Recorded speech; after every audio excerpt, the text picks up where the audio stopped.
Yeah. I always pictured I would be one of the greatest. Become every sense of the word and stun on those who hate it. Something that I was given my parents that couldn't take it. Resilience to every stone that was cast, I demonstrated. Every stone I put in bracelets. Beauty underrated. Was told to believe if you're not a scholar, get addition. I'm bored like you in the league, only way that people paying. I started believing that I was one that wouldn't make it. That gave me more reason to question pictures people painted. I stopped giving a fuck. I told them meet me on the back end, I'ma take it for 'em. I try to do just how you did the life and pleasing me. I die 100 with myself if I don't sleep on me. I learn I'm not telling. Welcome to the Rob and Rob for Life podcast, the podcast for the culture, black media, black athletes, all black everything. I'm your gracious host, Rob Bruin, along with my good brother, Rob McLean. Talk to me. What's going on? What it do? Yo, Rob, we got a former NFL athlete. You know, that hard work as an athlete, he's bringing it to the media industry, man. Nah, that's a fact. That's what he does. We got Cali native, former NFL player, sports broadcaster Brock Vereen. What's good, brother? I'm happy to be here, man. Happy to be here. It's an honor, and like we were discussing earlier, I'm working on my New York bias, so maybe sitting down talking to some New York cats, we can get away from that a little bit, man. I'm here to grow. I'm here to grow. I hear that. What's the Cali vibe looking like right now? It's different, man. It's disappointing. Obviously, nobody has a game plan for a situation like this. Yeah, you guys been getting hit bad a little bit. Y'all situation. Yeah, we're worse than when we started. Yeah, Every single day this week, I think we've set a new record for daily cases. And you look at these other states, like New York had the worst of it through June probably. And y'all are back down to a couple of days ago. We just hit the first day with zero. Yeah. And on Wednesday we had 11,000 confirmed new cases. Like it's no good. It's one of those things where, like you said, man, I'm a Cali native. I'm proud of this state. I've been all over the country, and to know that everyone is looking at us like y'all can't just figure this out. Like y'all really can't figure it. It's honestly embarrassing. It's honestly embarrassing, but I'm doing my part. I'm staying inside. I'm gonna go outside. It's just for a run or a bike ride. What can you do, man? This is the new normal out here. Do they even like to wear masks over there though? Kind of yeah. See, this is the thing. All these, viral, what are they calling them? Hashtag Karen clips and all that stuff. It's always someone in Texas, Florida, Arizona. It's like, they out here too, man. Like, if I go to a grocery store, I'm trying to pick up some coffee even or something like that. Like, no mask. No mask. Yeah, they just outside. That's crazy. You're anywhere near the beach. Don't even know what a mask is out there. So, like I said, there was 11,000 cases yesterday. We're going to be at 12,000 a day. I promise you. I promise you. That's tough. So tell me this. Obviously, you played ball at Minnesota, but it just clicked to me. I just put two and two together with everything that's happening with George Floyd and has happened. I need you to backtrack a little bit for me and just, if you can, tell us a little bit how the Minnesota environment was for you. And are you surprised at all with what's happened with the George Floyd situation? The single most transformative years of my life were the 4 years spent at the University of Minnesota, man. It's like how I was talking earlier, the sense of embarrassment and shame of the way that California is handling the COVID thing. On the flip side, the sense of pride I have in that state, and Minneapolis specifically, from George Floyd and being I think it's safe to call Minneapolis the spark for protest around the nation that we're still experiencing today, man. I can't even tell you how many friends I've seen and talked to, seen via Zoom, of course, but like tell them how proud I am of them. They are ride or die. And to answer your question, how many people, have reached out and knew that I spent so much of my life there. And I've asked you, are you shocked by this? Are you surprised? My answer, no, not at all. Like it's the beauty of Minneapolis and St. Paul is it's so much diversity in such a concentrated space. You do get that Midwest feel of everybody knows everybody, but it's still a big city and there's so many people. And I think a lot of people are realizing now, like, when you think of certain states, you think of the general populace, right? If I think of Minnesota, I think, oh, white people on farms, right? But Mhm. the city itself, man, you got Somalians, you got Eritreans, you got people from South Sudan. Like it's such an intense African culture, and it's from a standpoint of the number one shock I had, the culture shock I had was the cold. Obviously, growing up in California, Oh I yeah, I was heard it's built, brutal out there. and I'm talking 12-degree kickoff, 0 degrees at halftime, man. That was brutal. That's But on the crazy. flip side, the beauty of the culture shock was it was the most African experience I had ever had. You know, California, you got a lot of diversity, but it's nothing like that, man. It's such a beautiful place. So I know that that's a long-winded answer, but I always try to paint the picture of what Minneapolis is, man. Any kind of food, any kind of culture, any kind of music, it is right there, and they take pride in it. And I think that's shown in the unfortunate situation of George Floyd. The beauty of it is Minnesota will forever be seen differently, and I take a tremendous amount of pride in that. Mm-hmm. Yeah, Gotcha. so I want to ask you this too. The since you were a Division One athlete, what type of things were you exposed to that you weren't originally exposed to? If you could touch on that, because being a Division One athlete is not a normal lifestyle. Sure. You know, I talked to a couple of other athletes, and some say, you know, not that their lives were ruined, but they were exposed to so many different things. Like some athletes get in trouble, and they see that because they're such an important part of the organization, how quickly they're put back into playing the sport, as opposed to what they really like. If it's a crime, they hit a girl, assaulted somebody, the fact that they might have had that situation on Saturday night, but we're playing in a game on Monday. So talk to just the different things maybe that you were exposed to. It's very interesting, man. And the program you're in. Okay, so if you are a parent and you are sending your 17-year-old off to college for the next 4 years, the phrase that they say is it's not a 4-year decision, it's a 40-year decision, right? And what they mean by that is not just the football standpoint. Yes, you can go to the NFL and have a tremendous future, but the sense of accountability is what I think is the most fascinating thing in college sports. We don't need to name drop schools, but there are some schools who put efforts to cover up what their players do, and there Absolutely. are some schools that hold you accountable. Now, take a situation. We don't need to name we don't need to name names or anything like that, but say you have player X, right? Player X goes to a big time SEC school. Player X is getting busted for weed. Player X has a sexual assault. Player X cheated on a test. All that gets swept under the rug. And yet we're surprised when player X is in the NFL and gets arrested. Wilding out. Exactly. Yeah. That's the problem is a parent is sending their son off to a school, not just to become a great football player, but to grow. Yes, his education is being paid for because of football, but I am expecting you to develop him as a man as well. So I think, I mean, I would be devastated as a parent because, okay, perfect example, in Aaron Hernandez situation, right? Yeah, that was a little wild. Wild, right? Wild. And you look back at it, and it's there were so many people in his life that could have said they missed it. They missed the signs. Yes. Yeah. You had countless failed drug tests. You had all these. I mean, you have a college kid posing in the mirror with guns. You know what I mean? Is that illegal? No, you're in Florida. There's no laws in Florida. It's a sign, though. But there are so many people that could have said, hey, man, I need to step in and lead you down the right path because I know where this path ends if you don't. And unfortunately, he is the prime example of when all of these adults who promised your mother that they were going to take care of you look the other way because you can score a touchdown. It's scary, man. And I would say, you know, the phrase, money doesn't change you, it changes the people around you.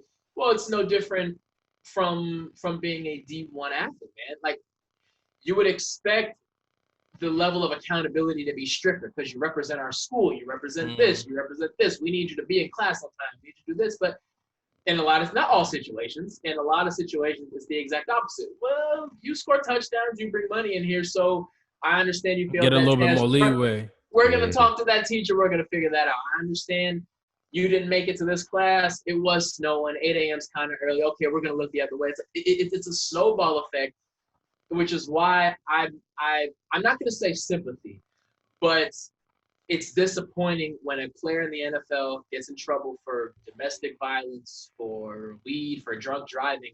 A lot of times you can look back to college and say, oh, there was a domestic violence issue in a dorm that got swept under the rug. There was a DUI that got swept under the rug, and it's nobody stepped in and saved them from themselves. Look, we're all grown men now. How different were you when you were 18 years old? Completely different. And you thought you had the Yeah. world figured out, right? You thought you had the world figured out. Your parents couldn't tell you nothing. Man, I graduated from high school. I'm going to Nah, college. that's true. You don't know Mhm. anything. You don't know anything. And now you Literally, hand this kid a bunch of fame, be the man on campus, it's a lot. free meals here and there with your dorm swipe card, and all of a sudden you're supposed to grow up. No, man. No, it's God, man. It's very disappointing. It's very disappointing. The state of college football from an accountability aspect. Yeah, a lot of people could say they like to say, "Oh, I could play college football, this, that, sports," but being a student athlete is not easy, especially at a D1 level. What Right. was like your daily routine in Minnesota? Yeah, man. So spring ball is I'm sorry, not spring ball. Just to go from January to the end of the year from a calendar. Yeah, standpoint. because spring ball starts up for you guys when? Like around March, April-ish, right? April, right? April, So yeah. January to mid-March is the most free time you're gonna have while on campus, not counting home for summer break and winter break. You're up at 6 a.m. You're up at 5:30 a.m. You got 6 a.m. workouts. You're gonna run in the morning for about 2 hours. You're gonna go to your classes. You're gonna come back in the afternoon, and then twice a week you're gonna have captain's practices, which is player run. Coaches in the office. It just so happens his office overlooks the field, kind of thing. It's one of those optional things. But that's the lightest day you're gonna have. It's probably in total 4.5 hours of football. Then you get to spring, and that'll be 2.5 months. Then you get to spring ball, which is you're actually practicing. You got pads on, you're running around, you have meetings in the morning, you practice, you might have a lift in the afternoon. And then you have the season. Then you have training camp, which is 24 hours a day. You're playing football. There's no class, no Work. nothing. And then you have the season, which is some teams practice in the morning, and then you have classes in the afternoon, and then meetings after that in the evening. Some teams have meetings in the morning, class, practice. Between class, meetings, and practice, they could be rearranged in any way. And then, of course, you got game time. It's not easy. And it's one of those things where you don't expect sympathy because Jimmy, who sits next to you in class, has a job. He has responsibilities too. And he's looking at you like, man, you're getting free pizza in the dorm. I don't feel sorry for you. You don't even At feel all. sorry for it. But you should respect the grind. Work, I think the work. from the outside looking in, you're always only going to see the good things about something. Oh, you get to play in front of big audiences. You get to travel, play football. So much more to it. Mhm. Your game's on TV. It's like, okay, but what about my man here who wanted to be a chemistry major? But the chemistry classes are in the afternoon and we practice in the afternoon. So now this dude who spent all of high school wanted to major in chemistry That has to dream was major in killed. something else. Right. What about this guy who he's a pre-med student, but he can't go to those classes because the hospital's on the far side of campus and he won't make it back to the weight room by 2. Yeah. You know what I mean? Like it's stuff like that there should be some empathy. I can tell you right now, there's 125 guys on the college football team. 70 of them had to change their major. Far over 50%. 7-0? Far over 50% of guys changed their major because they weren't able to do the thing that they want to do. I mean, I laid out the busy schedule. Honestly, there's like 6 majors you can have. Now, every school is different, and the more demanding. I went to University of Minnesota, tremendous institution, but I don't think I'm disrespecting anybody when I say look at Stanford, right? Imagine what the Stanford kids got to do. Now you're looking at a school who doesn't care about their sports. Like, we're pumping out engineers, doctors, lawyers, and presidents out here. We can give a damn about your little football game. You know what I mean? I feel sympathy for guys at schools like that. There's this balling at Harvard and the Ivy League schools. So again, I'm not saying you should feel bad. That's not what I'm saying. But I am saying there is a tremendous sacrifice that comes with the luxuries of playing college football. Well said. I definitely feel that. Agree Now on let's that one. speak let's speak to your relationship with you and your brother. Yeah. Were you guys really, really competitive growing up? Really speak to, just the relationship that you guys have with one another. Yeah, man. I got really, really lucky. Man. There was, and anybody who has a brother within 3-4 years of the same He's age. older or younger? Yes. He's older. He's Okay. 3.5 years older than me. Okay. So I got tremendously lucky because I think back to all my friends who had brothers in that age range, whether they were older or younger. And there was that natural comparison, that natural sibling rivalry. And I credit my parents because we never had that. Now, granted, he played offense, I played defense. So Yeah, I was just going to say, y'all on two different sides of the ball. Comparison wasn't, I mean, in high school, everybody plays everything. So that was there. But I got lucky from a standpoint of high school to college to NFL. I tell him all the time, like, you gave me the blueprint. Like, he was the test dummy. I knew what not to do. Like, I showed up on a college campus. Sure, I'm halfway across the country, but I was so confident because I'd been visiting my brother at Cal for 3 years now. 3 years now, yeah. So you already I knew know what the vibe. schedule was like. I knew what classes was going to be like. I knew I wasn't going to get a lot of sleep. I had the cheat codes. And it was the same thing when I got to the NFL. I knew what the schedule was going to be like. And you know what? Even more so off the field, I should say.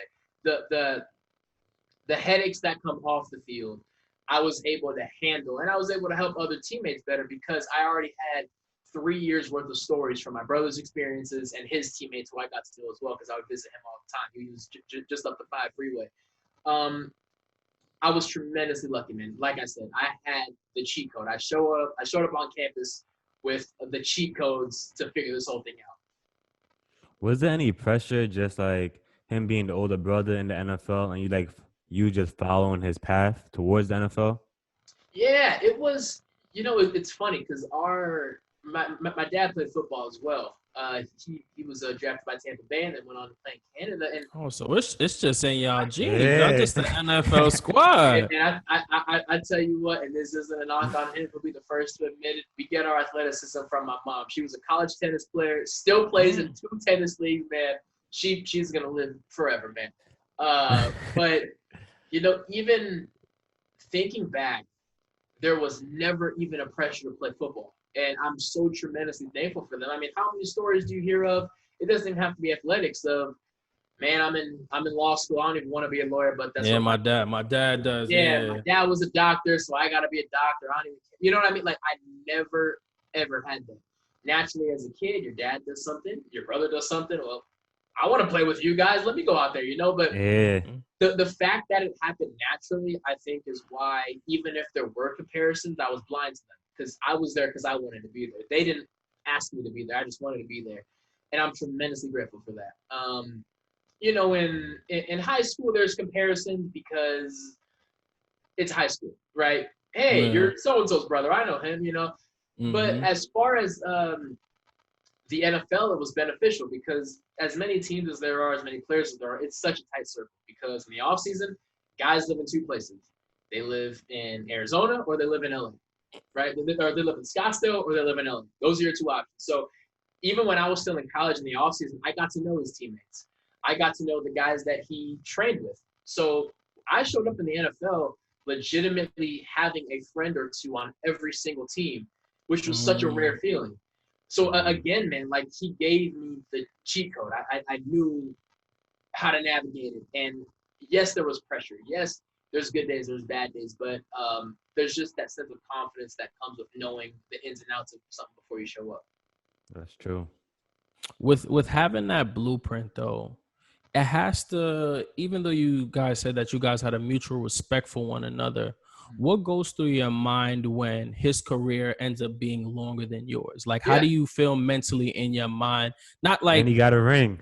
Yeah, absolutely. He didn't just go further. He got a ring too. So is that a win for you as well, or it's more of like when I think, man, if I'm on a bike ride or if I'm just watching the game on Sunday, naturally I think back to the playing days, And I swear to you, the first memory that pops up is being there watching him win the Super Bowl. Like that's my first NFL memory. Yeah, touch on that. Man, like it was the most proud of anything I've ever been, and you know, seeing his journey from the day I was born to that moment, man, it felt like I was, you know what I mean?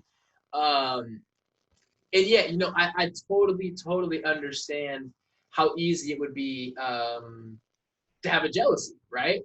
But I never experienced that. And again, if my parents had compared us all the time, if friends and family had compared us all the time, if I was always in his shadow, I think there would be jealousy.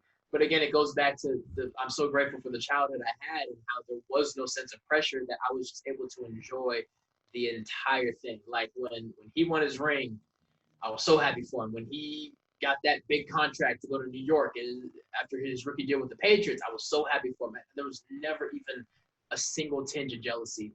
And I have to thank him for that, and I have to thank my parents for that, man. It was, but again, man, my most prominent football memory is just sitting there, Super Bowl. watching Tom Brady take a knee, and he was on the field when Tom Brady took the knee. He was the guy quarterback, and just seeing him take off his helmet and throw it, like that is my first memory, man. It's crazy. He had a good game too. Balled out, man. At the time, set the record. Shout out to James White, good dude, great dude. But I kind of hate you for breaking that record 2 years later. But it is what it is, man. It is what it is. You gotta do what you have to do. But yeah, man, and just that sense of like, you know, we get to go on the field. We're celebrating. Obviously, there's after parties. It's everything. I black out after about 1 a.m. But to wake up the next morning and have like 30 missed calls and like 200 texts, I felt like I won it, man. It was that's dope. dope. It was so dope, man. So dope. And yeah, man, it's one of those things. I know it's a phrase, but like you'll just never forget it. Never forget it. I think what you're saying, that's really organic and genuine, because most people aren't really able to handle that, right? Especially when you think about it, sometimes too, it's kind of like the younger brother that surpasses the older brother at times too. So to kind of see the roles reversed is dope as well. And I think that it just takes a different type of personality to genuinely be happy for someone that's really close to you. And it's hard when you see someone doing something that you want to do, but it still worked out for you in your favor, because as we'll touch later with the My Town content, you already had these plugs. Everything was being built for you anyway for your purpose. So I that's a huge shout out to you. I think that's super dope. You know, one other thing I have to credit. So we're, like I said, everybody in here plays football. We're honestly a tennis family. Like I said, my mom played tennis in college. We played with her growing up. My dad still hops out with her all the time to play with her. So Venus and Serena Williams, obviously, probably the two most prominent players of our lifetime, if you go back to the past 20-something years. Their relationship was very influential as well. I didn't realize it at the time, but, you know, Venus had every right to be jealous of Serena Williams. Venus was right. See, that's what I was saying. Yeah. But she wasn't. She was sitting front row. If happy for her. If they're at Wimbledon and Venus got bounced in the second round, Serena's in the championship, Venus front and center cheering her on. How many times they had to go head to head in a that's a fact too matchup? Them games be history. Yeah. But at the end trying to take each other's heads off too. Yes. And they were going at it, mean mugging, trash talking, but at the end of it, big hug. Whoever won, congratulations. Whoever loses, let me go up in the stands because I'm sitting front row watching the next match. You know what I mean? Yeah. That was also a huge influence. So again, we're a tennis family, so that was as big of an influence as anything as well. Yeah, I feel like with Serena and Venus, they're both competitors. And I feel like the adrenaline at the time, you just got to go at it. You know, it's like the natural state. You feel me? Right, man. You got to. If anything, it would be disrespectful to hold back. Like yeah. I agree. I agree. Like, yo, you have my blood. I know when you're slacking. Like, no. So you got to turn it up. Exactly. Exactly. Perfectly said. Yeah. I agree. So where does your love really stem from when it comes to sports broadcasting? Because obviously you and your brother also had the chance to work together for ESTV, you know, and like where does that love really come from? Yeah, you know what? Or is that something you kind of stepped into? Yeah, I knew in high school that I wanted to do broadcasting. I thought about it. It was at least something interesting because again, this is Stuart Scott, the man. Just man, I'm getting home. I'm on my couch at 5:00, well, Pacific time, 5:00, because Stuart Scott's on, and I'm not moving for the next 90 minutes, right? As far as influences, I think he was the first time I would be like, oh, you can do this and have some swag with it, right? Like before that, it was a bald white guy with glasses, reading off the cover, all right? I think it's a representation thing, right? It's like, oh, there's a black dude, primetime, ESPN, you know what I mean? So when I think back to where the want to do that started, I think back to Stuart Scott, and I just think back to the fascination with how much these guys knew. That's also a huge thing. But then I got to college, and I knew right away I wanted to major in communication. So I guess I knew I wanted to do it in high school because I declared my major like day one. So yeah, so I would say it came in high school and Stuart Scott. Okay, I hear that. I gotta ask you. Yeah, bro. Go ahead. I gotta ask you. As human beings, we're constantly growing every year. What do you think you need to do this year, now that you're in the media industry, to improve on your game and your craft? Yeah, I love that. Challenge, I would say, is the word of 2020. Like, if you ask me what my goals were and what I was going to speak into existence back in January, I had a lot of things I was excited about. And then March 12th comes around and the world turns upside down. The whole game is different. The whole world was different. And through all, there was a specific opportunity I was really excited about, and that email came in mid-April, like, yo, we're done. This is scrap. We'll see what happens in the future. And I was walking around like all of April just sulking and upset, but it's like, yo, who says you can't do something else? You know what I mean? Like it was this self-pity. And so I say the word challenge because from a growth standpoint, it's like, yo, you don't control the cards you're dealt. What are you going to do with them, right? Are you going to sit around and sulk over what could have been, or are you going to get after it? Go and switch it up. Yeah, man. And then you see stand-up comedians shooting stuff from home. You see movie directors who stuff got shut down. Well, I'm going to shoot a short film with my kids at the house, right? Like it was just this gotta be innovative. It tested your creativity.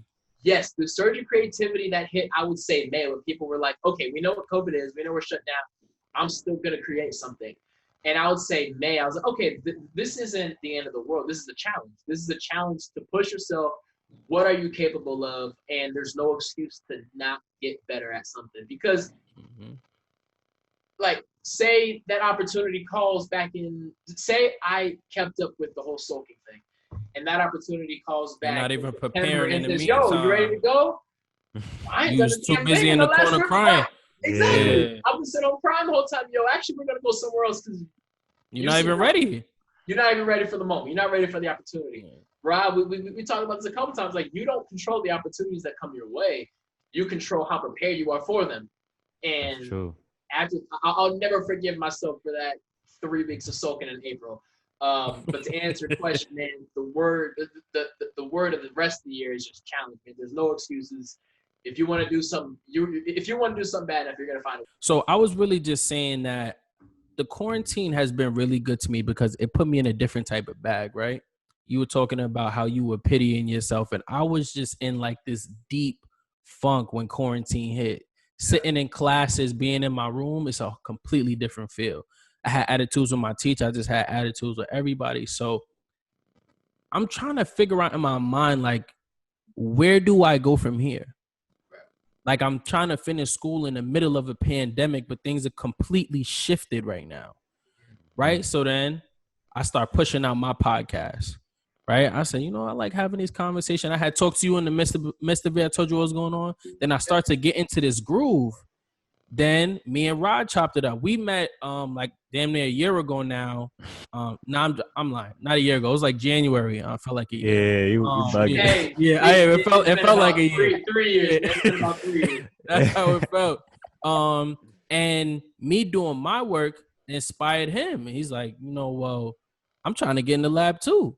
I'm Right. like, you're not Oh trying to work. boy, You're not Yeah. trying to video work games right isn't now. enough, man. Video games isn't Everything. enough. Yeah. So then now we get to this point now where we've created this, and it's just like we're just going. And then just to your point, if I didn't feel that pressure, because I just react better in pressure, but if I didn't feel that pressure, I think that I wouldn't be in the space that I'm in now. I was forced to be creative in ways that I thought that I couldn't be creative. Yeah. You know, like creating in your room and just doing different things that you wouldn't traditionally do. So just seeing everybody unravel their things, it just kind of made me feel like I could do the same thing.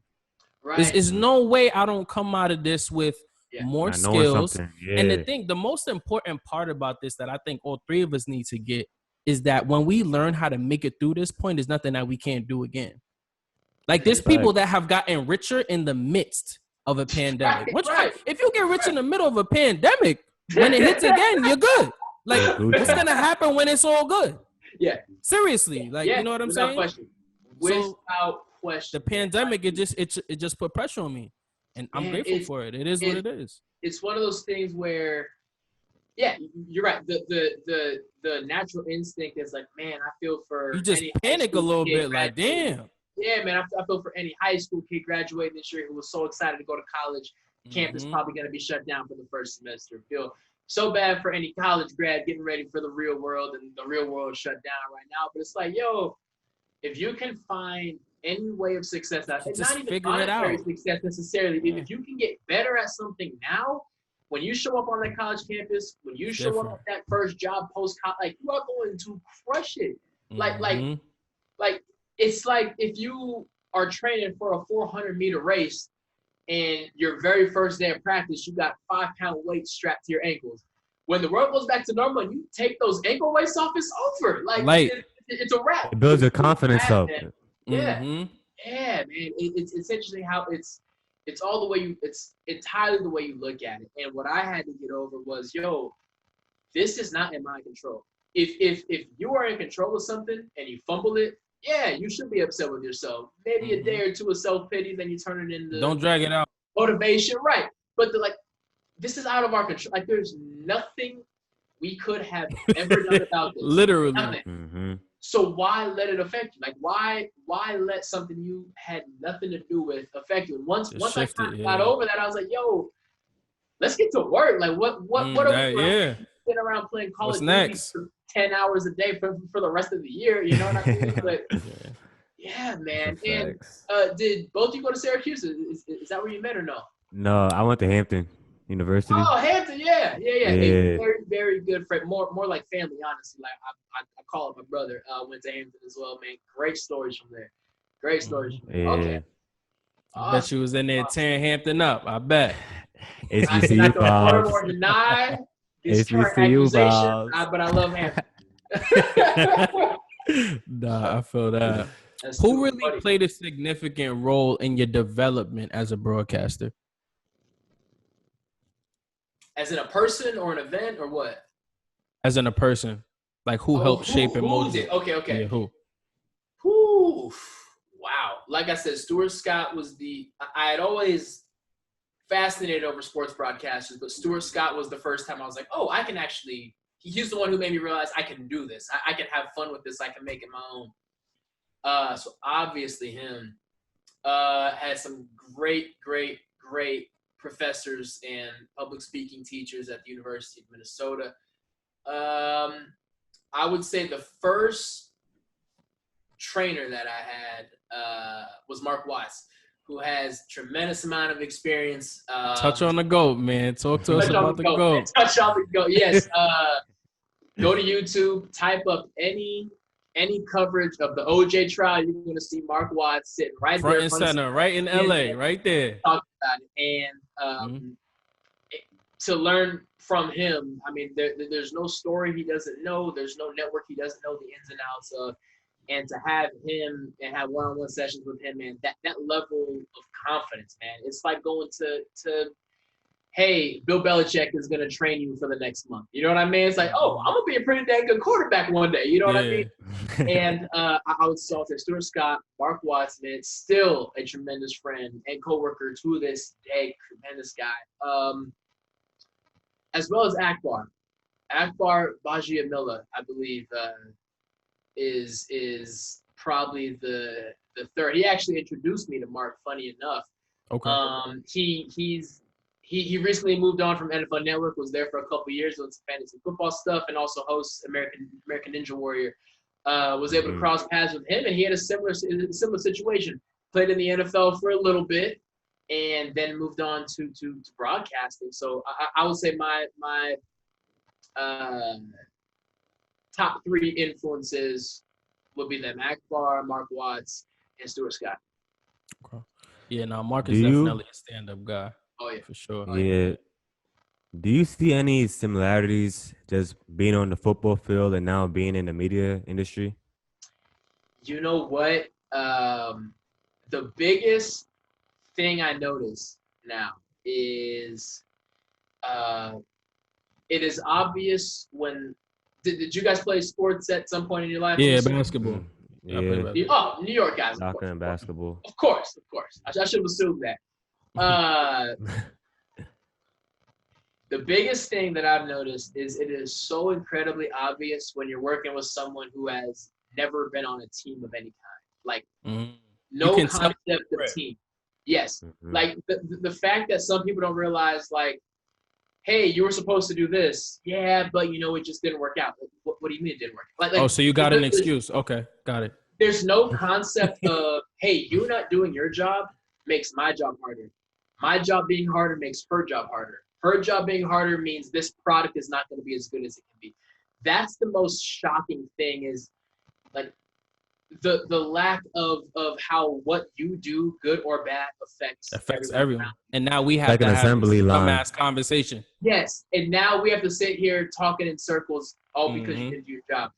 The lack of accountability too. Oh, is that's big.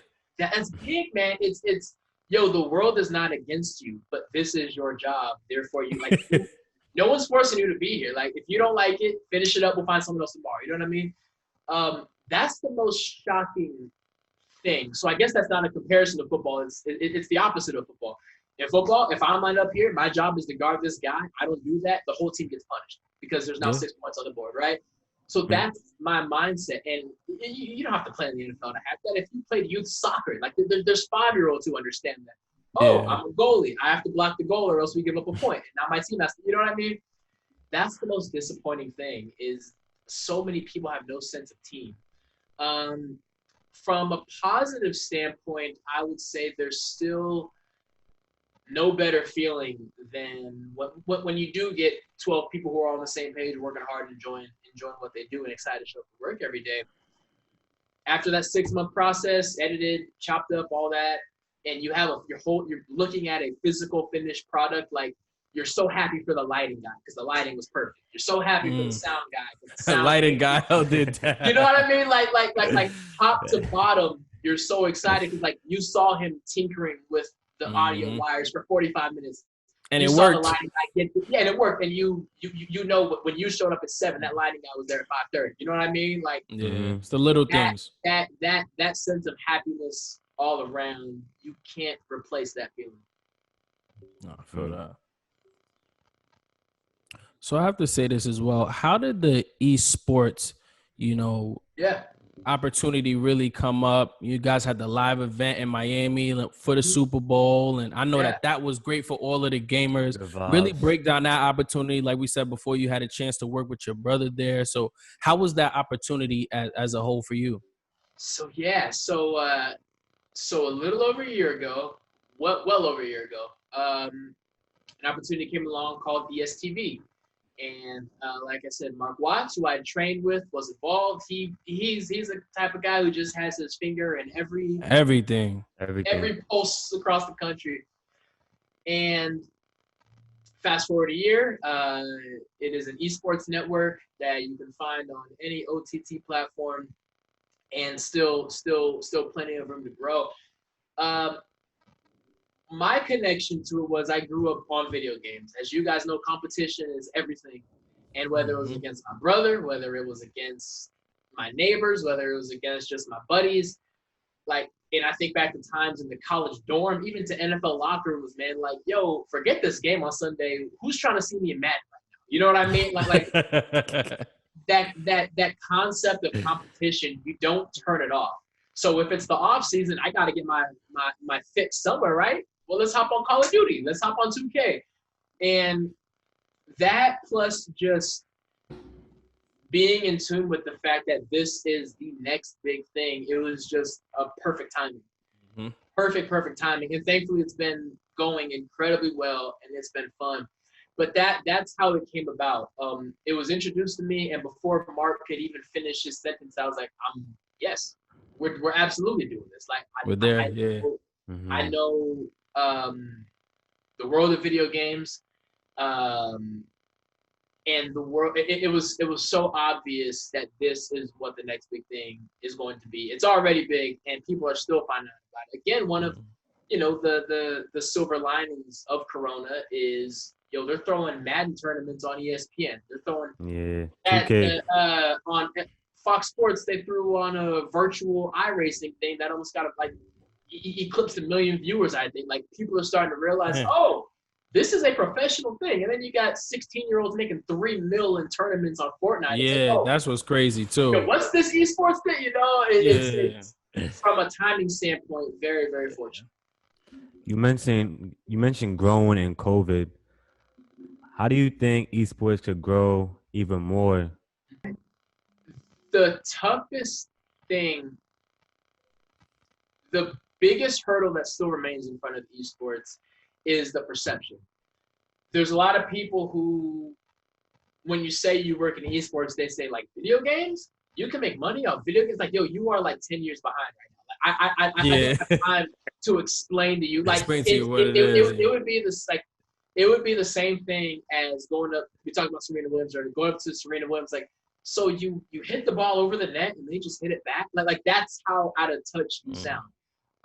That's the biggest hurdle that they have to clear now.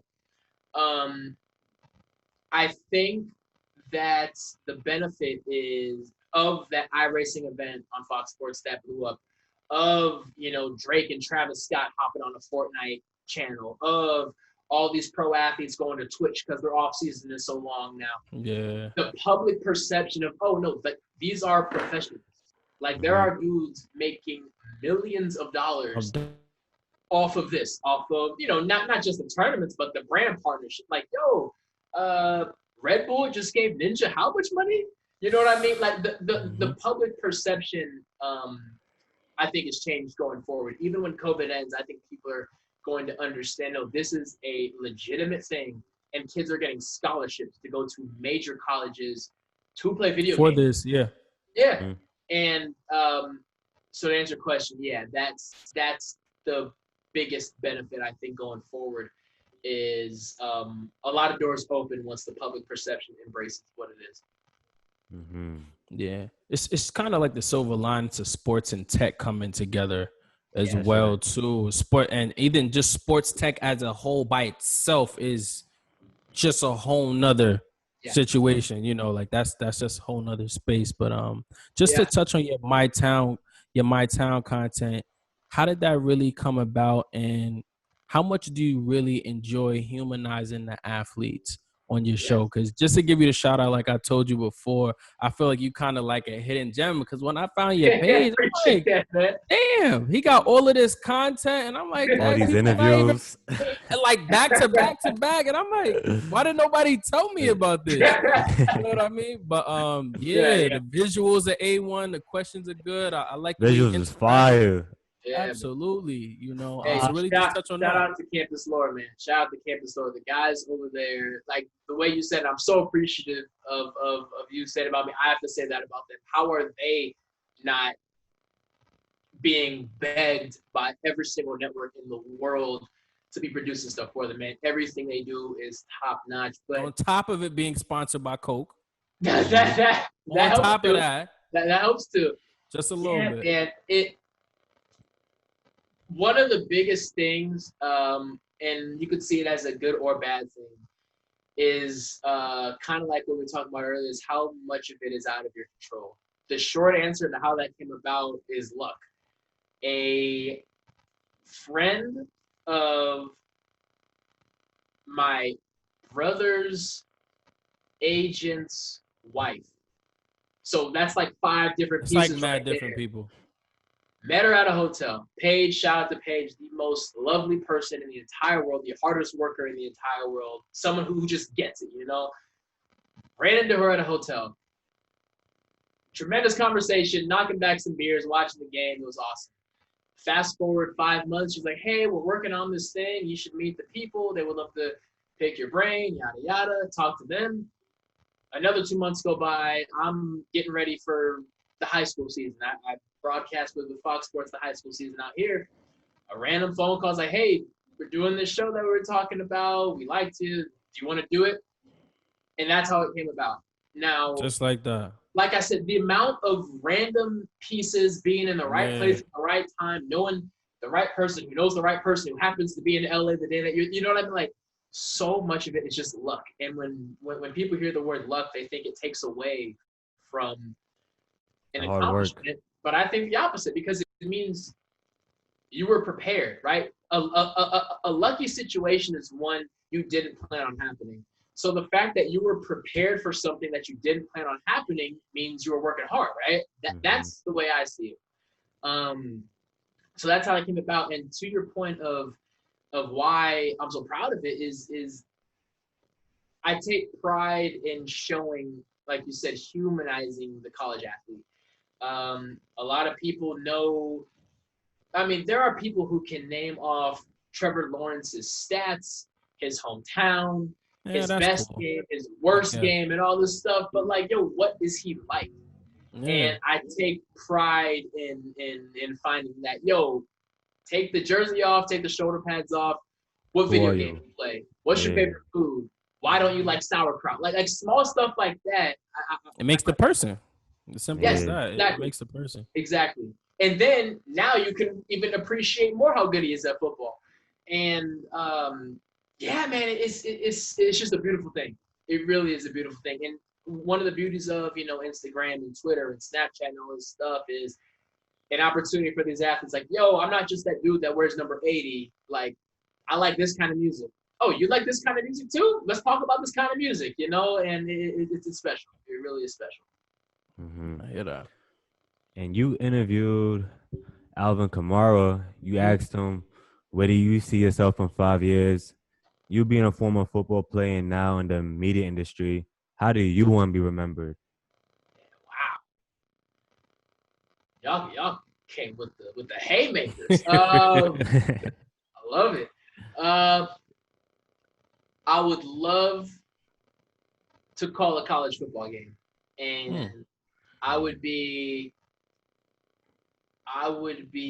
disappointed if it's not accomplished in that 5-year window, right? Why not set the bar high, right?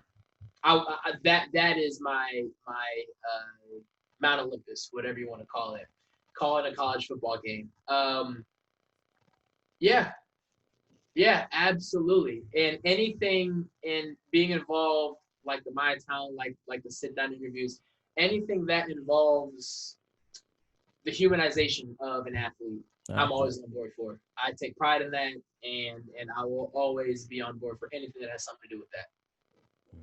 Well, Rod knows that I just have this thing about luck. Just to touch back on that real quick. Let's hear it.